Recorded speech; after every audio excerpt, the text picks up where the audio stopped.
خودگیری و خودداری و گلبانگ انالحق، آزاد و سالک تو ہیں یہ اس کے مقامات۔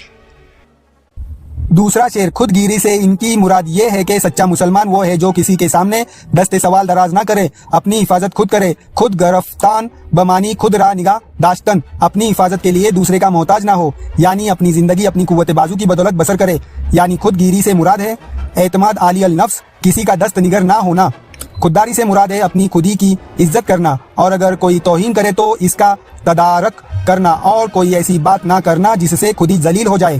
نوٹ: بدایوں یو پی کے کلیکٹر نے 1885 عیسوی میں قاضی شہر جیل خانے کی کوٹری میں یہ کہا کہ جب آپ کو میرے سامنے پیش کیا جائے تو آپ یہ کہہ دینا کہ میں یقین کے ساتھ نہیں کر سکتا کہ یہ دستخط جو جہاد کے فتوے پر ثبت ہے در حقیقت میرے ہی ہے اور میرے ہی قلم سے، یا مجھے یاد نہیں کہ میں نے استفتاء کے جواب میں انگریزوں کے خلاف جہاد کرنے کا فرض قرار دیا ہو یا فرضیت کا فتویٰ دیا ہوں تاکہ میں آپ کو بری کر دوں۔ آپ میرے استاد ہیں، ہرگز اس بات کو غور نہیں کر سکتا کہ میں اپنے قلم سے پھانسی کا حکم صادر کروں۔ اس کے جواب میں مولوی صاحب نے کہا کہ بدایوں کے سارے ہندو مسلمان جانتے ہیں کہ میں نے جہاد کی فرضیت کا فتویٰ دیا تھا۔ اگر میں عدالت میں یہ بیان دوں تو جان تو بچ جائیں گی، لیکن دنیا کی نظر میں یقیناً ذلیل ہو جاؤں گا۔ مجھے پھانسی قبول ہے لیکن خودی کی تذلیل گوارا نہیں کر سکتا۔ یہ ہے اقبال کا مفہوم خودداری کے مسلمان موت قبول کر لے لیکن خودی کی ذلت کسی حالت میں گوارا نہ کرے۔ قصہ مختصر یہ ہے کہ سالک اگر حریت کی نعمت سے مالا مال ہو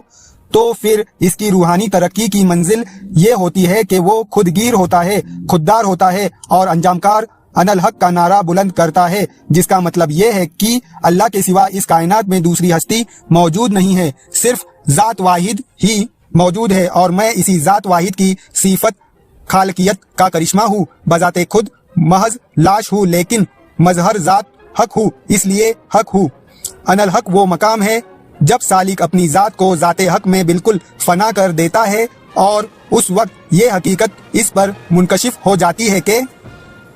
لا موجود الا اللہ، یعنی اللہ کے سوا اور کوئی ہستی اس کائنات میں موجود نہیں ہے۔ اس حالت میں اگر سالک اپنے آپ کو حق سے تعبیر کرتا ہے تو اس کی مثال یہ ہے کہ جب لوہا آگ میں پڑ کر اپنی ہستی کو فنا کر دیتا ہے تو ہم کہہ دیتے ہیں کہ ذرا دیکھو تو یہ لوہے کا ٹکڑا تو بالکل آگ ہو گیا۔ بس اسی طرح سالک کا اپنا وجود تو فنا ہو جاتا ہے، حق ہی باقی رہ جاتا ہے۔ اس حالت میں اگر کسی عارف کی زبان سے انالحق نکل جائے تو وہ غلط نہیں ہے۔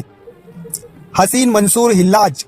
نے انالحق کہہ کر اس حقیقت کا اعلان کیا تھا جس کا اعلان شیخ اکبر، آراف روم، مولانا جامی، شیخ عراقی، حضرت مجدد الفسانی، حضرت مجدد دہلوی اور ان سب کے خوشا چند اقبال مرحوم نے کیا ہے، یعنی خودی کی تلاش کرو گر تو خدا مل جائے گا اور خدا کی تلاش کرو گے تو خودی مل جائیں گی۔ دریا اور موج دریا میں صرف نام ہی کا تو فرق ہے۔